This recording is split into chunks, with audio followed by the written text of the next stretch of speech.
జయ జయ జయ జయ జయ శ్రీ హనుమా, జయ జయ జయ జయ ప్రభుదయ గనుమా. అల్పశేషమిదం కార్యం, పెద్ద పని అయిపోయింది. అసలు సీతమ్మ దర్శనం చేయడం చాలా పెద్ద పని. ఎందుకని అంటే సీతమ్మ దర్శనం నా ప్రయత్నం వల్ల ఉండదు. సీతమ్మ దర్శనం సీతమ్మ అనుగ్రహం మీద ఆధారపడింది. తల్లి అనుగ్రహం ఇచ్చింది, నాకు దర్శనం ఇచ్చింది, కాబట్టి అది పెద్ద పని. ఇక రెండవ పని, అల్పశేషమిదం కార్యం దృష్టేయమసితేక్షణ త్రీనుపాయానతిక్రమ్య చతుర్థమిహ విద్యతే. 3 ఉపాయములను దాటి 4వ ఉపాయము ద్వారా ఒక్కసారి రావణాసురుణ్ణి చూడాలి. ఒక్కసారి రావణాసురుణ్ణి చూసి అతనితో మాట్లాడాలి.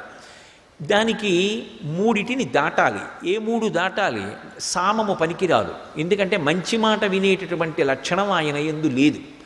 ఒక వ్యక్తి గురించి అంచనా వేసేటప్పుడు ఏ పక్షపాతంతో సంబంధం లేకుండా వ్యక్తిని వ్యక్తిగా ప్రేమించు.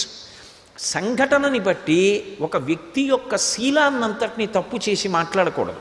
మీరు రామాయణం చదివితే రాముడికి ఉన్న గొప్ప గుణాల్లో ఒకటి ఏమిటంటే అందరినీ అడుగుతాడు ఏదైనా పని చేసే ముందు. అందరూ చెప్పింది వింటాడు, తన నిర్ణయం చెప్తాడు. చెప్పి ఇది నా బుద్ధికి తోచిందనడు. శాస్త్రం ఇలా చెప్పింది, పెద్దలు ఇలా చెప్పారు కాబట్టి ఇలా చేస్తానంటాడు. ఒకడు తప్పు చేశాడనుకోండి, దిద్దుకునే అవకాశం ఇస్తాడు. మనిషి మంచిని ప్రేమిస్తాడు. ఏది బలహీనతగా తనకి అర్థమైందో ఆ బలహీనత వలన ఇక కార్యం చెడుతుందనుకున్న కార్యాన్ని ఆ బలహీనత ఉన్నవాడికి అప్పగించడం దిద్దుకునే వరకు. అసలు రాముడి లాంటి నాయకుడు మీకు కనపడడం. రాముణ్ణి ఉపాసన చేస్తే అద్భుతమైనటువంటి నాయకుడు తయారవుతాడు దేశంలో. కాబట్టి ఇప్పుడు ఆయన ఆలోచిస్తున్నారు, సామము రావణుని యందు పని చెయ్యదు. ఎందుకు పని చెయ్యదు అంటే మంచి మాట వినడం అనేటటువంటి లక్షణం ఉంటే నేను చెప్పడం ఏమిటి? ఎప్పుడో చెప్పాడు. అసలు మారీషుడు సీతాపహరణానికి పూర్వమే చెప్పేశాడు.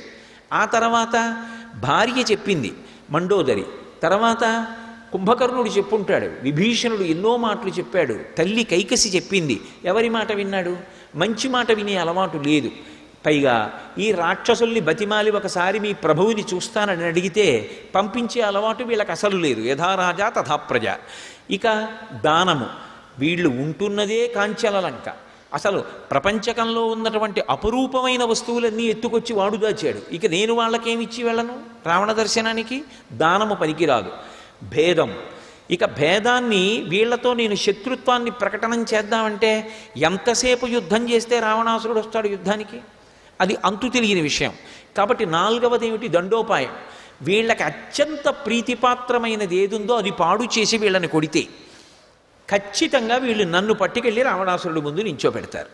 అప్పుడు నా ప్రయత్నం పూర్తయిపోతుంది, రావణ దర్శనం చేసేస్తాను. ఎందుకు రావణ దర్శనం అంటే ఏదో రావణాసురుణ్ణి చూడడం కోసం కాదు, 4 మంచి మాటలు చెప్పాలి.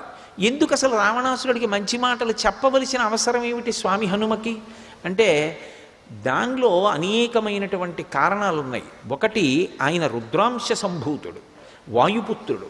వాయువు ఎవరో కాదు, వాయువు పరమశివుని యొక్క స్వరూపం. అందుకే శంకరాచార్యులు వారు దక్షిణామూర్తి స్తోత్రం చేస్తూ భౌరంభంశనలో నిలోంబర మహార్నాథో హిమాంసు పుమాన్ ఇత్యాభాతి చరాచరాత్మక విధం యస్యైవ మూర్త్యష్టకం నాణ్యత్కించన విద్యతే విమృశతాం యస్మాత్ పరస్మాద్ విభో తస్మై శ్రీగురుమూర్తయే నమయిదం శ్రీదక్షిణామూర్తయే అంటారు.